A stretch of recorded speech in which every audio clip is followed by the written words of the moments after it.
Blog Talk Radio.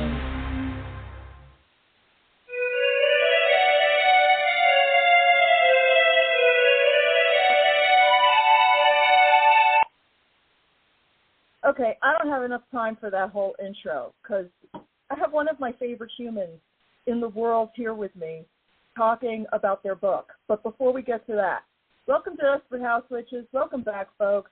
I'm Raina Starr, so you don't have to be. Desperate House Witches is not a G, PG, or even an R-rated show. So if bad language, bodily function, dirty talk of any kind might offend you, go home. Listen to something else. I don't know what to tell you because this isn't the place for you. But that's why you tuned in, I know. Anyway, Desperate House Witches is brought to you by the incomparably wicked one, the amazing Dorothy Morrison. Please check out www.dorothymorrison.com for all things and books Dorothy Morrison. And for Wicked Witch Mojo goods, check out your local retailers and tell them you want it so you can get it. Anyway, the aforementioned fabulousness of Lilith Dorsey is with me. Lilith Dorsey has written books, has been a dancer, an actor, a singer, is a magical being, is a voodoo person, and wrote amazing books, cookbooks, and Orisha's Goddesses and Voodoo Queens was one of them. Water Magic was another one of them. I don't think we have time to list it all. So I'm just going to get into it right now. Everybody, my friends, the amazing Lilith Dorsey. Hello, my love. Hello. Thank you so much, Raina, for having me back on. This is honestly my favorite show. I just love it. I apologize to the other shows, but hands down, I just love talking to you. Oh, my gosh. I don't even know what to say. You know, there's so many fantastic podcasts out there, and I really appreciate you saying that.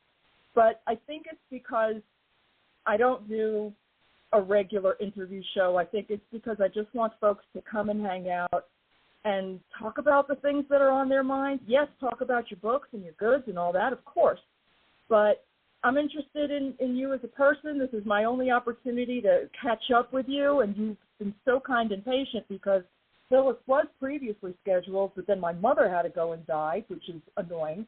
But yeah, so Phyllis has put up with a lot of shit for me, with the show crashing, with my mother crashing, with all the things, as you folks all know. But Phyllis was kind enough to say yes again, so we are here. But you know, and here's something that we were talking about briefly before we went on air. And I want to start with the garden because the community garden you have going on is a really big deal to your neighborhood. And I was really disturbed when I saw one of your posts that said that something had gotten stolen and all you were asking for was like a lock to lock up the goods that you guys have for the garden. I was like so freaking distressed. I'm like, that's ridiculous. So of course, I know at least one other person sent you a lock too. I'm like, this is bullshit. Why would people? I mean, a community garden, really? You're going to hurt the place you live? What is wrong with people? How is the garden? Do you have enough locks? Do we need any more? What do you need for the garden? Tell people, and they can go to your Amazon wish list and support the garden because, quite frankly, I wish I had one here. And I think it's such a beautiful thing that you set up and that you do. No, I mean, you're an amazing human. It's not just because I'm crazy about you. It's because, well, maybe that's why I'm crazy about you, because you're an amazing human, kind of goes hand in hand. But, yes, please tell folks about the garden and what happened. Yeah, it's called Belboncha Blooms Community Garden, which Belboncha was the original name of New Orleans, the indigenous name. It means many tongues. So it has to do with all the different people that came here to the New Orleans area because of the Mississippi River, because it was such fertile land. And we honor the indigenous people and also the enslaved people that were brought here to help work on the land, you know. And for me, I love gardening. You know, when I lived in New York City for a long time, you know, they don't really have the opportunity for individuals to start their own gardens. Land is at a premium, you know, but New Orleans, luckily, has a wonderful program where individuals can apply to turn an empty lot, one that's full of like garbage and trash and overgrown and turn that into a community garden. So that's what we did. We're in our second year now. And, we've had some setbacks. Yeah.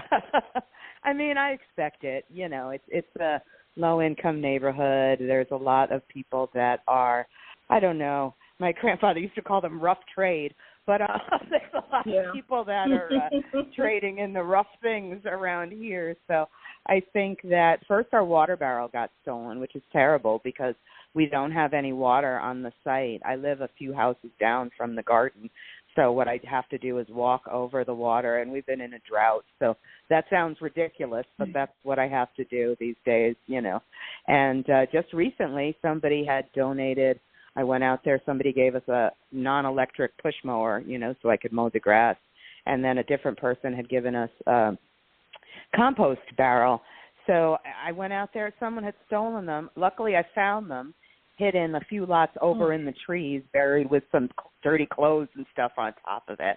I think somebody was trying to sell it later or something, but I dragged them back, and luckily somebody was following us on Facebook and donated me a lock to lock up the push mower, and I'm still trying to figure out how to lock up the compost bin. But I filled it with compost, so now at least if they have to steal it, they got to dump out all these, like, half-rotting vegetables and stuff. But no, it's great. It's great. Right. But luckily, the program also allows me to buy the garden, so I'm about to. It's not up yet, but I do have the donation list for Amazon, but we're also about to start a GoFundMe so we can purchase the garden and make it permanent. You know, everything we have is given away. I give away plant starts. So we got full of blueberries this time of year, so anybody wants to come and get blueberries, they can get us, you know, as many as they want. And I also would love volunteers, you know. Most of the time it's just me, unfortunately. So, yeah. Wow. But it's great. It's great. I like to do things for people, you know. No, I know. And when you get the GoFundMe ready, I'll happily post it to the show page and my own page. Oh, just fantastic. That's wonderful. Oh, yeah. Yeah, absolutely. I mean, it's really nice for me to be able to do things. You know, we had a local school here that just closed. Actually, today was their last day. It was for, you know, kids who had been challenged by traditional schools and stuff like that. It was a high school, and they learned practical things, gardening. My friend Ron Brody started a food forest, and unfortunately the school's being shut down because mainly the test scores didn't have as high a response as everybody powers that be wanted. So the kids got to find another school to go to, and the food forest they had planted, the person who owns the lot is going to bulldoze it. So all this week and last week, the teachers and the kids have been digging up plants and asking people to come get them. So we rescued a bunch of plants from there. It's so sad, you know. It is. So sad. Especially when, you know, I don't know. I've had good test scores. I've had bad test scores. You know, like in life, a lot of it is home-driven, situation-driven. It's not that the children aren't smart enough. It's that the children are facing challenges or mount when you're a young person, you know. I mean, it's impossible for anybody to surmount, you know. Yeah, totally. I remember last time this year, one of the students was shot in a drive-by, and she had a 3-month-old baby, you know. So I was donating diapers this time last year. You know, these kids have a lot to deal with. And, again, I was really happy that they had this. Gardening is known to heal trauma. Gardening is known to actually provide necessary things for people, you know, so they had that outlet. And unfortunately now they don't have it, but I'm glad to say some of those plants, we got a banana tree, we got some vetiver, very magical plants I got from the garden that are now in my garden and growing, and I can share them with people. Yeah. That's beautiful.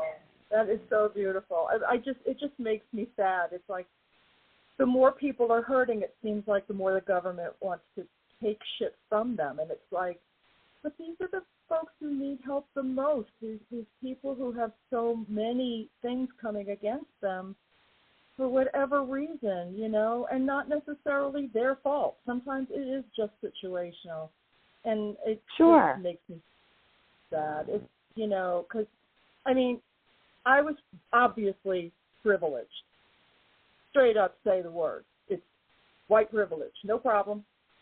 But I've had, situations in my life where I'm like, if I weren't white, I would not have made it. And I know that for a fact. I'm sorry. You got to call the shit out, right? So, yeah. Yeah, I appreciate you understanding that, yeah. Yeah, it's ridiculous. I have never had to worry about my kids in a car at night. I've never had to worry about people following me in a store.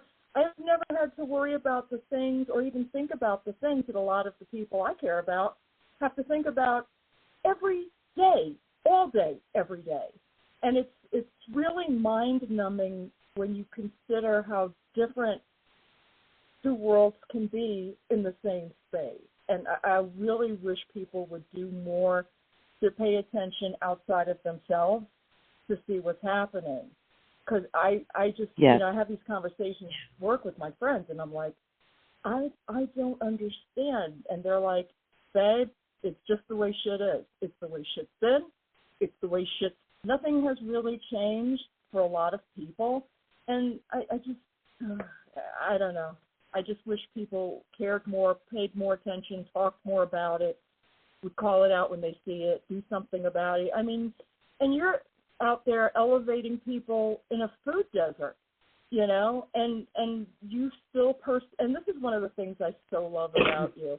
In the middle of other calamities like schools closing and, babies getting hurt and shot and having to deal with all of this craziness, you just keep going. You keep feeding people. You keep persevering. I have never heard you whine about anything in the 7.5 years that I've known you. I've never heard a complaint. I've never heard anything but we're going to stay positive and we're going to make this shit happen. And I just love you for that, for continuing on and not just throwing your hands up and giving up. Because I'm sure there have been moments where you may have felt that's what you needed to do. Oh, definitely. But one of my godmothers, Yaya Oshun, who's no longer with us, she used to say, freaking out doesn't help anything. So as much as I would like to freak out and just run around screaming that I'm having this issue or that issue, that's not going to get me closer to a solution. That's not going to help anybody. That's really not. I mean, if it was going to help, I would freak out. I'd be running around in circles screaming all the time, for fuck's sake. But it's not going to help anything, I'm sad about the school closing, but I can take as many plants as I can and put them in my community garden, and hopefully either the kids can come and visit them or the neighborhood can come and get some use. We have little kids that come by all the time and pick berries and see the flowers and stuff. And, I can just do what I can do, and it's challenging because you're right. It's certainly not easy for me. Any of this. It's not easy. But I just keep trying. I know, but it's not even just monetarily. I mean, you're out there doing physical labor, and not that you are the picture of youth and beauty, but we are getting a little bit older, and I know how hard that can. I lived on a farm when I was in my 20s, and I know how hard it was when I was in my late 20s. So I can't even imagine, doing it in my 30s, in my 40s, you know what I'm saying? It's like the years don't get kinder necessarily. Yeah. Yeah, so, I mean, and you're out there busting ass, making shit happen, and it's like, what am I doing with my fucking life? I ain't getting shit done. No, you're getting stuff done. We're talking right now, see? There we go. I know. No, I mean, but you're doing the hard work. I'm doing the easy work because I could flap these jaws all damn day. But, you're doing back-breaking planting and weeding and, the watering and dragging water. Hello? You know what water was? I know.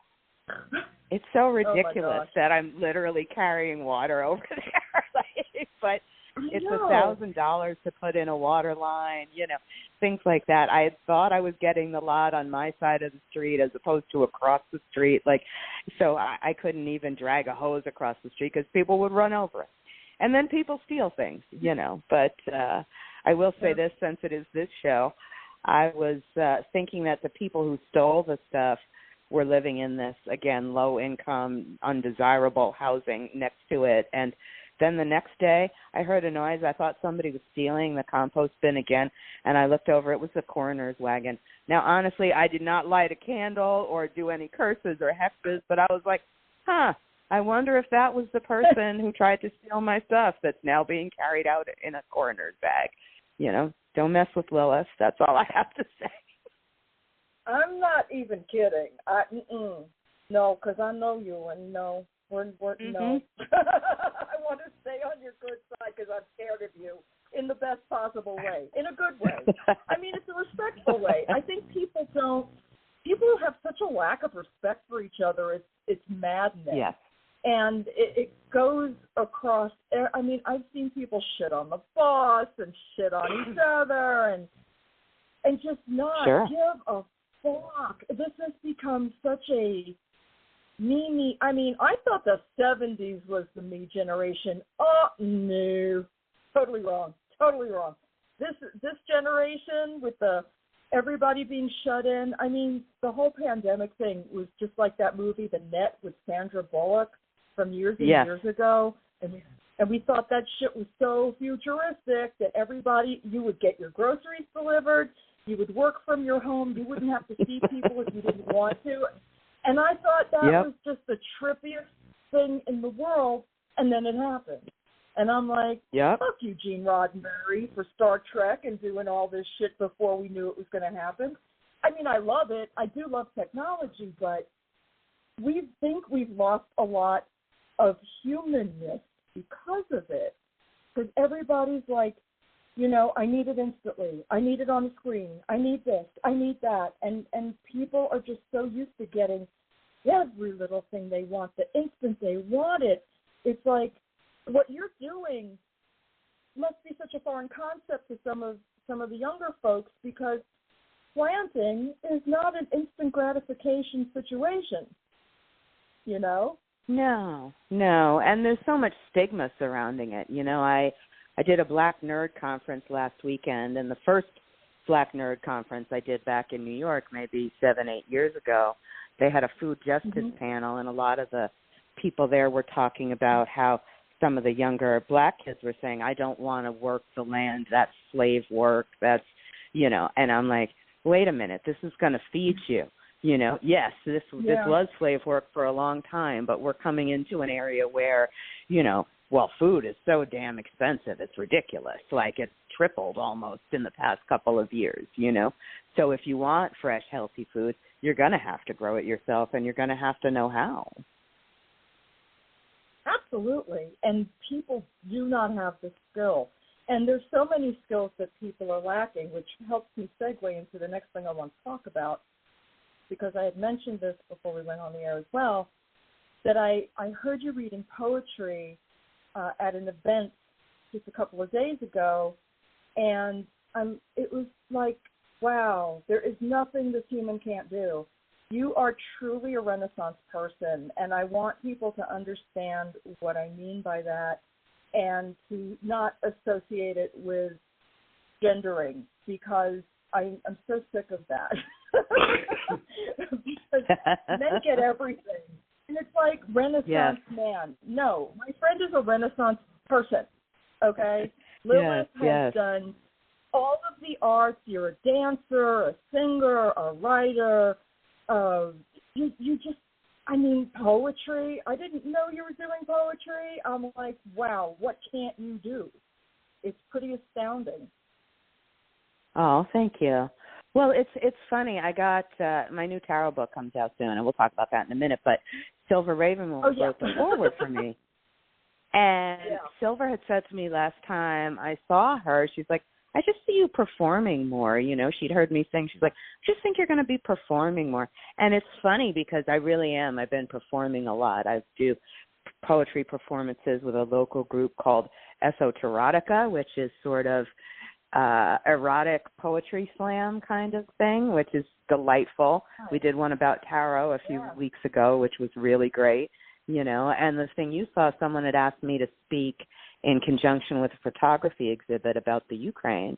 And they had chosen a bunch of different poets from the city because, I mean, some of them were Ukrainian, but some of them just sort of understood in a different way about what it's like to be impacted by violence and poverty and war. And, you know, here in New Orleans, we have, as I was just saying, it's a rough town. People are getting shot. People are, you know, and one of the other poets were saying they knew over 80 people who'd been murdered in their lifetime. And that was when they counted 10 years ago, you know. So, like, so many of us are just in communities that are impacted by violence in the extreme. And, you know, not the same way as the Ukraine, but people are still dead. You know, my poetry piece was about, you know, mothers burying their children. And unfortunately, that's something I know about, you know, and it's just such a deep sadness and a deep hurt. And it was a really powerful thing to be able to take part in that and to be able to write for pieces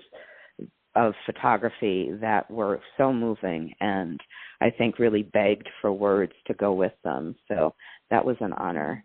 And I might do it again for the closing exhibit, they said. So that's good too. That would be great. Well, I mean, that would be fantastic. I you know, and I didn't even need to see the photography to feel the poetry. You know what I mean? I mean, I understood what you were doing it for, but I also know a bit about you. I know about, you know, some of the things you suffered through with loss and so forth. And I wish people appreciated all of your amazing skill sets because you have so many. I mean, growing things and writing music and dance and writing books and, you know, just doing all of the studies and again, more research, more books. You've just done so much. And I really want people to understand what a phenomenal Renaissance person you are, because I think I could definitely take a lesson, because you're just fantastic. And one of the kindest people I've ever met in my life. And you're cute as a button, I have to say, because thank you. But I love you to pieces, and you know your poetry is really, really impactful, really impactful. And I was going to ask you if there was a book coming of poems. I'm thinking about it, honestly. I never really thought about it before, but I am thinking about it now, just because I've written a lot over the years, really just for fun, you know. And that wasn't ever something that I thought I could do or something that somebody else would want to publish. But the more I do it, the more I think I may do that. In my copious spare time, like they say, right? Like when I'm not in the garden or taking care of the dog or writing the other books or teaching a workshop, you know, all of these things. Yeah, I know. It's like, I don't know how one person squeezes in this much stuff. I mean, I've just got a day job, and I feel like I am failing as a human over here, because I look at the list of everything you do in like a week, and I'm like, I am just not making it here. What the fuck? No, I think it just looks like that. I think everybody just looks like that on social media. You know what I mean? It's a lot. But, you know, even when I had a day job, it still felt like I was a lot, you know? So now I'm like, oh, okay, but I could still be doing more. I'm still mad I didn't do this, or I'm still mad I didn't do that. I think we all just need to be gentle with ourselves, right? And realize that we're doing what we can do. And that's great. I'm happy about that. I'm just happy about that, you know.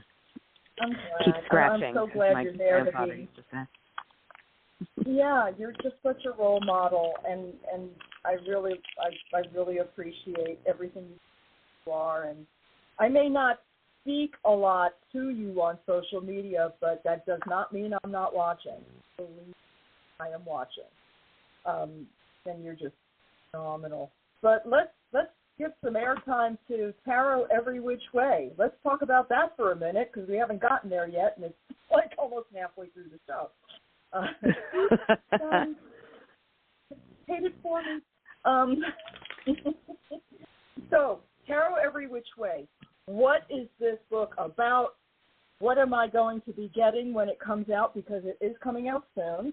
Everybody go reserve your copy before it sells out online already. Yeah, definitely. Please do that.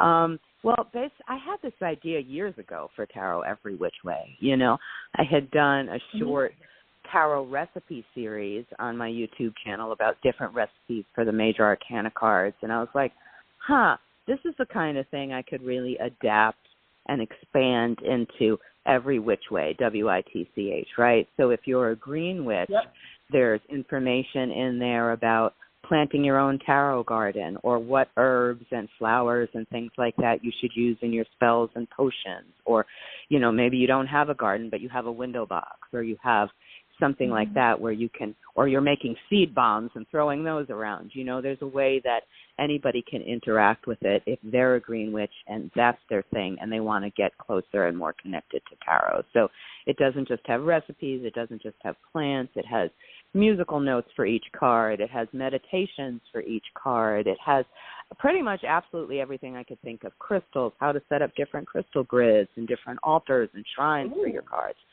Yeah, everything that you could think of and how it's connected to tarot. So this way you can approach it from whatever way you want to, you know, like maybe you know, oh, I really like rose quartz. I know what it feels like when I hold a piece of rose quartz in my hand. I feel happy and warm and loved. And that connects to the Lover's card and however that manifests for you. So it doesn't have to be the little 3 words from the book or something. It could be, this means for you what it feels like when you're holding that piece of rose quartz, when you have it in your pocket and you're going out to meet your loved ones, or you're going out to meet your partner, or you're going out to spend time with people you care about. That's what the feeling of the card is. It's not necessarily those 3 words that come in the little white book, you know. And I have to say this, since I'm on this show, it has fantastic, amazing information from all these wonderful, famous witches. Definitely leading the pack is Dorothy Morrison, and she is featured in the book. But you have a lot of other fantastic people. I know you've got Matt Oren in there, and you've just got like a whole host of folks who are just amazing. But what the book sounds like, I wanted to see their advice, you know. Well, and and again, you don't think you know everything on your own. You actually share the love. Another thing I love about you, you pass the salt, as it used to be said. Someone who would share with the rest of the folks, you know, and be open and kind and loving to the rest of the world. And there's just not enough of that at all. Certainly not that I have seen. So when I find somebody like you, and there's only one you, so, you know, another reason I am so attached, but what can I say? I have magnificent taste. But yeah. You do, and I love you too, so it's good. I have amazing taste in people.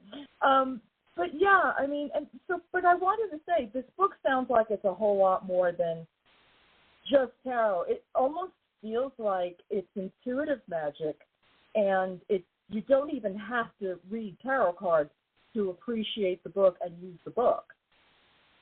No, you could know nothing about tarot cards and still get a lot out of the book, because you know what you know, and you know what you know, resonate with, and what speaks to you and what works for you and everything like that.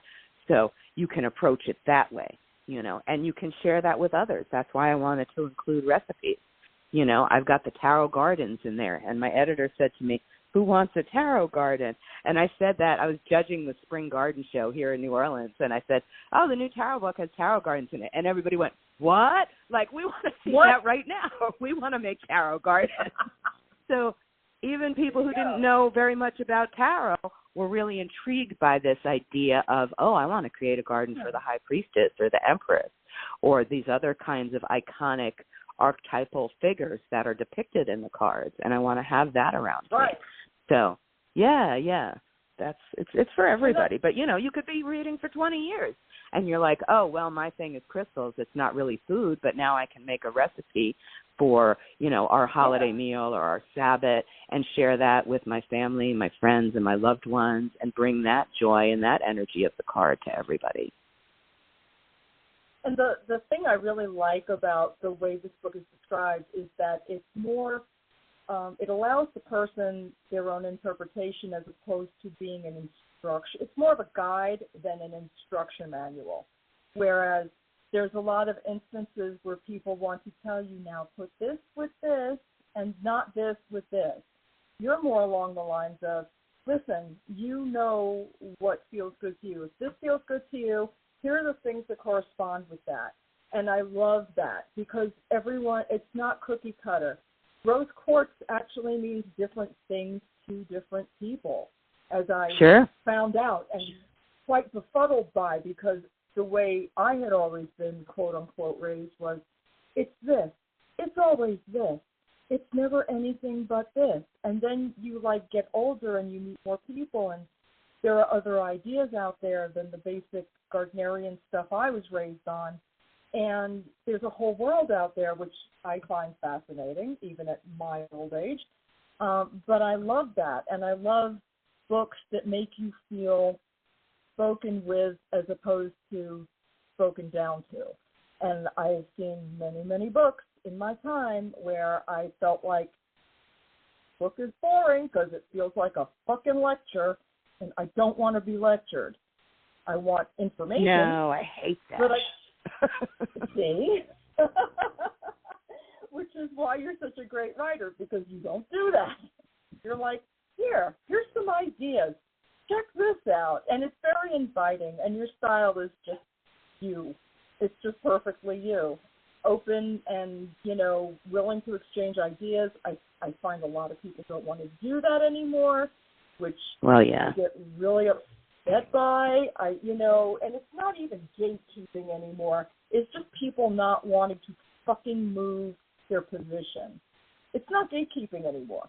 Now it's just like, well, it's this way because I said so, and it's like, but then it's every way because everybody says so. Relax. Sure. You know, I just don't understand why people can't say, oh, let's take something from here and here and here, and that way we can build a thing that works for all of us. And people just seem really resistant to doing that. Yeah, I think it's an excuse, honestly. I was teaching a workshop yesterday, and somebody said, well, can I buy your books if I'm not a black person? And I went, look, of course I write books so everybody can read them. I'm not saying everybody should then read my book and then go set up a voodoo store and then tell everybody they're wrong and take in millions of dollars over it. You know, I'm saying that you have a duty to educate yourself, you know, like so many of us black people grew up with European history. How many of the people went through the school system learned anything about African history? So I think we all have a duty to sort of correct what we were taught in school so we understand better and we understand how these things work, even as just going along with your intuition. You know, what bothers me is I see so many people going, take this crystal and put it in the bathtub, or take this herb and rub it on your body, when those might do some serious damage to you, like, you know, not just spiritually, but in a physical way. This could be damaging to you, and people don't check. You know, some people can handle poison, and we've got poisonous caterpillars here in New Orleans. I keep telling my mother she's got to wear gloves, and she doesn't listen. But some people can, if you pick them up the right way, you won't get hurt. But if you don't know what the right way is, your whole hand could swell up, and you could end up in the ER. So, you know, knowledge is power. My friend who passed used to say that all the time, so hats off to him. But, you know, like, that's it. We need to know what it is, and then we can say, oh, okay, maybe picking up this caterpillar is not for me, or maybe somebody's like, I love caterpillars, and I'm going to figure that out, and I'm going to, you know, take the chance. And that's on you. I'm not going to tell people to do it or not do it, but I'm going to tell them there's consequences if they do it, and here's what they are. Yeah.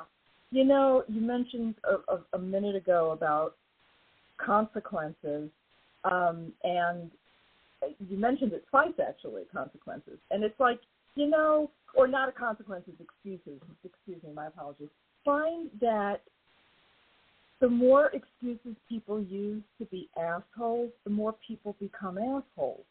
Does that make you? Yes. You know what I'm saying? Yes. So, yes. I noticed that. Listen, I understand neurodivergence. I have a neurodivergent child. I was diagnosed as being neurodivergent, and it suddenly occurred to me that I don't know as many non-neurodivergent people as I know neurodivergent. Therefore, yes. all of this being careful and stepping around each other is really isn't it kind of over at this point where we're so careful about everybody's neurodivergence because everybody is suffering from it? Is it just me? I mean, I think No. I understand what you're saying. I think it's because it goes back to what you were saying earlier about being respectful and, treating people. Mm-hmm. I think you can still be respectful of people without tiptoeing around them all the time, because you don't mm-hmm. know. You don't know how somebody's going to react to certain things. So you can't make right. that assumption ahead of time that, oh, well, this is right. the way it is because this is the way for these, because that's not it. Everybody's unique, and we need to treat them as unique beings, and we need to ask them what they need, I saw that meme going around about, how should we be nice to the kid who might be special needs or something and make sure, but, it's condescending, that's, maybe that's not what they right. want. Maybe they're going to flip you off. I did a lot of disability studies when I was in grad school because my professor, Fagensberg, had a disabled child, and she showed us this film one time about somebody who had mobility difficulties, and they made a documentary about crossing the street, and so many people would try to touch them or help them, and that's not what they wanted. It was offensive that people were trying to be helpful, quote unquote, and decide what they need for them, and it was really disgusting disgusting what other people were doing to this disabled person by the end of the thing, because you're just wait a minute, this is not what they're asking for. This is not what they need. So we need to treat people as individuals and figure out what they need. It's this telling other people, like you were talking about, oh, no, you can't read that book because you're a white person, or you can't, whatever. It's what? I know. I can't plant garden sage in my garden because indigenous people have desert sage. What? What? What are you talking about?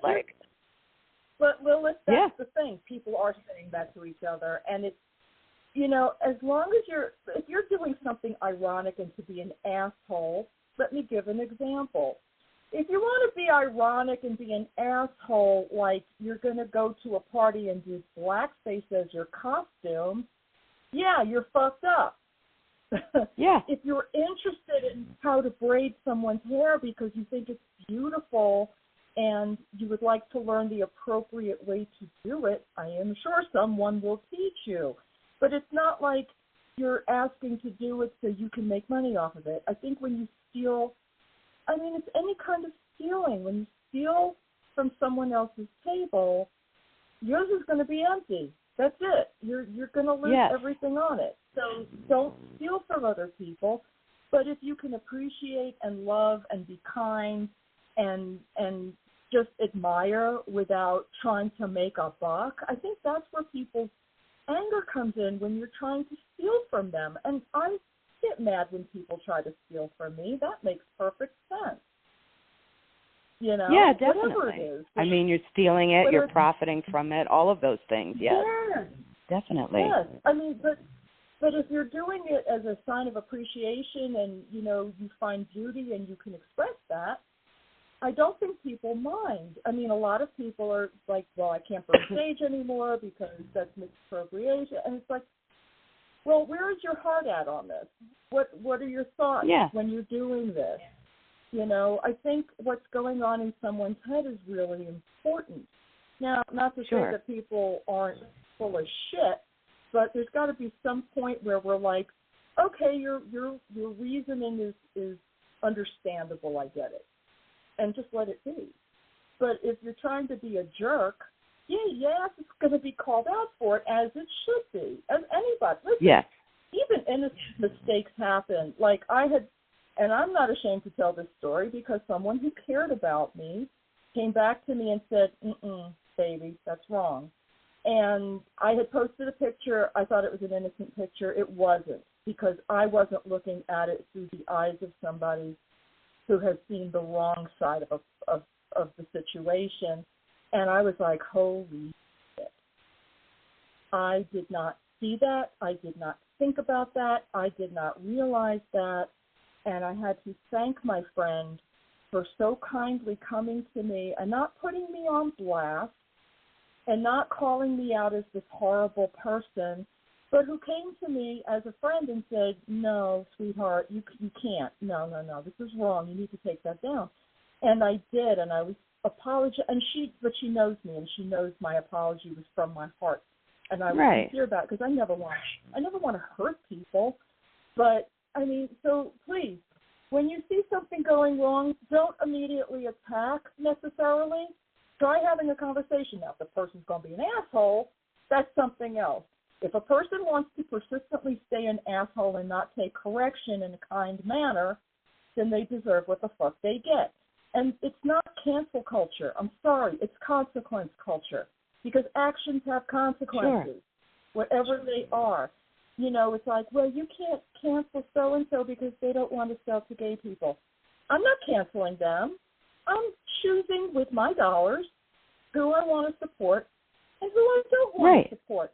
If that means someone gets canceled because they suddenly lose business, boo-boo, that's on you. That is your loss. That is your error in judgment. That is a consequence. It is not a cancellation. So I encourage people, when they use these terms, that they think about what their part in it was. Did you make an honest effort to rectify the situation? I'm not above correction. Shit. I love it when someone comes to me and says, I love you, bitch, but you're wrong. Sure. It's fine, because it's someone saying, listen, you're not looking at it from this perspective, and everyone has a different perspective. And if you respect people and care about their feelings enough, you will adjust in kind.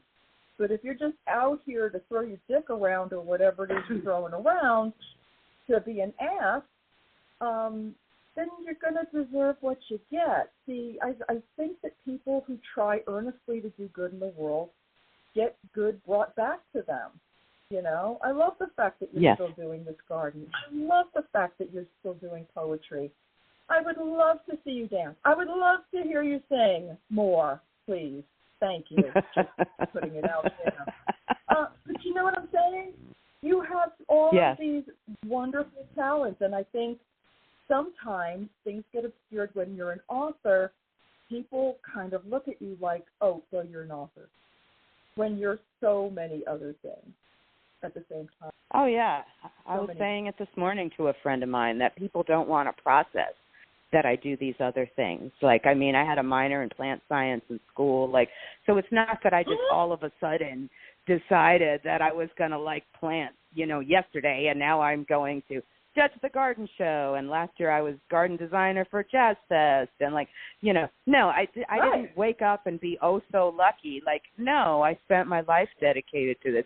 You don't know about it because I was focusing on promoting other things that were differently profitable at the time. So that's where we're at with that. But, it's like I think that it's just hard for people to understand that. They just want people to be one thing so they can file them away in that little category in their head, So I'm happy to be performing more. I'm happy to be doing more gardening work lately. I'm still teaching and writing, but I get bored. Whatever. I'm an Aries. I'm just like, let's move on to the next thing. What's new today? That's where we're at. Where are we going? And you're constantly looking at everything like this great adventure, and you just keep moving forward. And I find a lot of people do not want to move forward because it's hard. And doing hard stuff is hard. I get it. But, when you have somebody you can look up to, like I look up to Lilith because Lilith keeps going no matter what, it's encouraging. It can make you feel better. It can help you persevere when you have people you can look up to. And it doesn't matter that Lilith is younger than me. That doesn't matter. Lilith is one of my heroes, period. You know, find someone that inspires you. Find someone that, you know, learn about people. People are not just one thing. And I'm sure a lot of you did not know all these things about Lilith Dorsey, who is an amazing author, but yet a Renaissance person all the way around and has so many talents. And so, I mean, cookbooks and books on love magic and books on goddesses. And I mean, unbelievable the amount of work you have put out continuously for years and years and years, and still working on making the world a better place. I find you very inspirational. I want other people to as well, which is why I'm so happy when you come and talk to me, because while it's important that we promote, you know, your art and your books and the garden and all those things, it's important for me to have people know who you are. And thank you so much for doing that for me. We're not done yet. I'm just thanking you. Oh, thank you. No, I appreciate that. You know, I mean, I think even when people see what I do, they think it's really easy for me. You know what I mean? That's that people are like, oh, well, you published a book because it was easy. And I'm like, no, what are you talking about? Like, you know, I started my own newsletter, I think, back in, I want to say, 90 or 91, you know, and we used to take that shit to the printers back when you had to go to the printer. I would cut it and fold it myself. I would then I would take it all to the post. I would staple it myself. I got a big stapler. I would go and deliver it everywhere. I'd drop it off at libraries and stuff for free.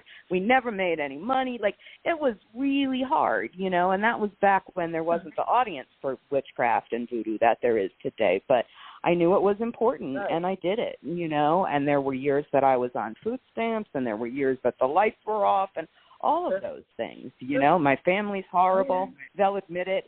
They don't care if I say it on the air. Yeah. They'll admit it. Yeah. They're about as bad as you can imagine, like epically bad, some of it in their history, you know.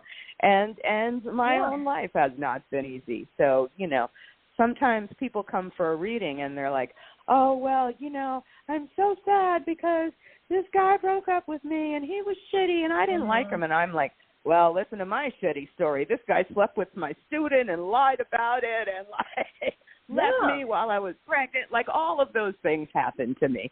And I'm not saying, you know, get over it. I'm just saying I understand the challenges. And you, too, can work through these challenges, hopefully have better choices, decision-making, see the red flags through rose-colored glasses, and do things differently in the future.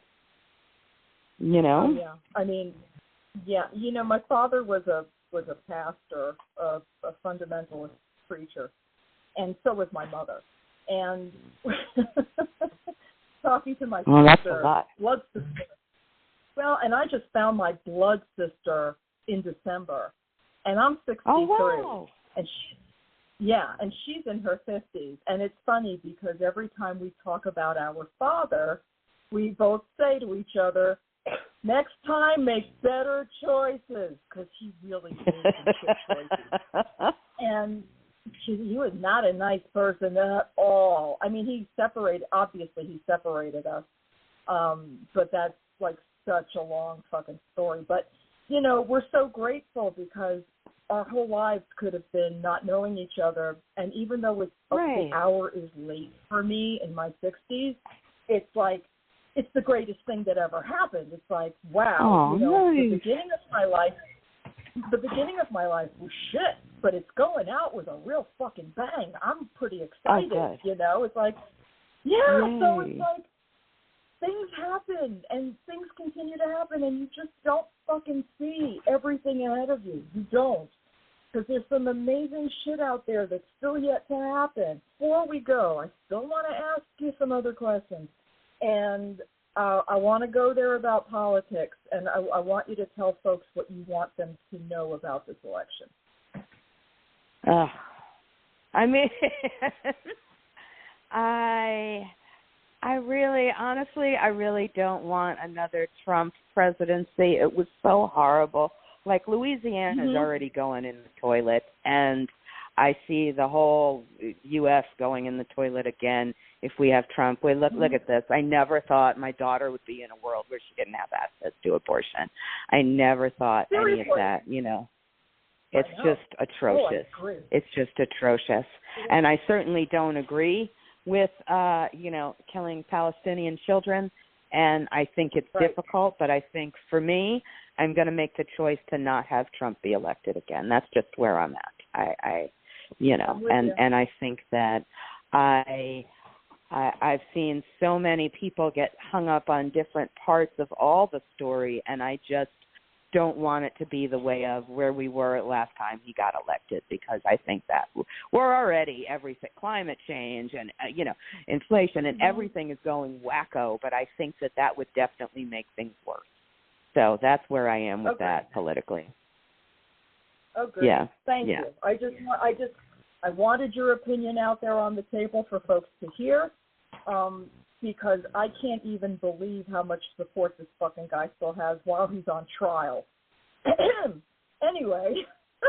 No, I really appreciate that. I did a podcast the other week, and she's like, no politics. And I was like, can I decline the podcast right now?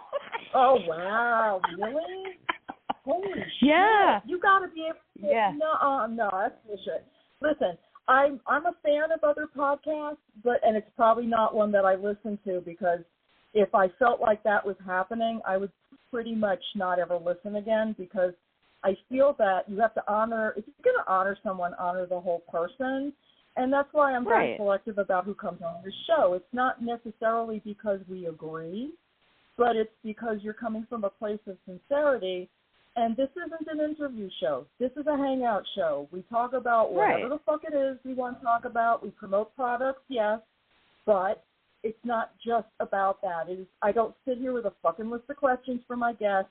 We have organic conversations, which is what you've been listening to. And to me, just listening to people have a conversation is so different from doing an interview. I'm sorry, I find interviews, I can't do interviews. I bore myself when I do an interview. So I try really hard. I do. I find them boring. It's just me. I mean, I've got an issue. I want to joke around. I want to hear where you're at. I want to hear what's happening in your world. And I think that's what makes me a little bit different, and I love it. And I'm so glad when you come on and hang out with me, and I'm certainly grateful to all the wonderful guests I get to have. But I just love you. I think you're an amazing human. Please continue to be an amazing human. Please share with me on the page so I can go ahead and get the word out about the garden, your events. Tell people where they can find you. Tell people what do you have any classes coming up? What's happening with you? Well, this summer I'm only doing one away event. I'm doing the CWPN HG Harvest Gathering. I think it's I keep getting this wrong. It's either their 15th or their 20th anniversary. I'm not sure. But it's in Connecticut. I love the event. I was at the first one. Janet Farrer and Gavin Bone are going to be there. Like, Christopher Penzak's going to be there. It's going to be, like, so amazing to have everyone. I mean, I just saw Christopher Penzak yesterday doing a workshop for his people. But it's so amazing that they can get the original founders back there, so many of the original people. We're doing an ancestor honoring for everybody who's passed in all these years, and I'm taking part in that. So that'll be a lot of fun. It's good people. It's a good event. Yeah. That's so incredible. So, okay, so Tarot Every Which Way is coming out soon. Do you already have the next thing that you're working on? I'm thinking about it. I know you said a poetry book, but I have a couple of other ideas in the works. So we'll see what happens. It's funny you talk about me uplifting people. I've sort of started a side gig doing book marketing and promo for some of my fellow authors. And that's a lot of fun for me, being able to sort of uplift people and make sure they're getting their voice out there and they're getting heard. So that to me is like a win-win situation. So I've been doing that. I worked with Jackie Smith on her candle book, and I've worked with a couple of other authors, and it just makes me happy to be able to do that, help other people. Yeah, that's awesome. it was wonderful. Yeah. So Yeah. So that's my side gig. Reach you? How do other they authors can reach you for their... All my social media, my email is voodoouniverse@yahoo.com. Anybody who wants to get a hold of me for that or a reading or whatever, just email me there. Lilith, I love you. Can we make it a shorter time between visits? Yes, definitely. Let's do that. I'm very excited about the new book. Like I said, I have it on pre-order. Everybody, go get yourself reserved a copy of Tarot Every Which Way. And as long as you're doing that, take a look back at Lilith's other works because they are wonderful. The Water Magic book was like one of the most amazing. Just go get it. It's just one of the amazing books this wonderful human has written. I will be looking for you in a couple of months, my friend, to have you booked back on the air. Can't wait. Fantastic. I love that idea. Thank you. I love you so much. Have a wonderful, wonderful summer, and I will talk to you soon. Thank you for having me on the show. Same to you. Bye-bye. All right. Bye-bye. All right, everybody, that's it for today. I will see you tomorrow.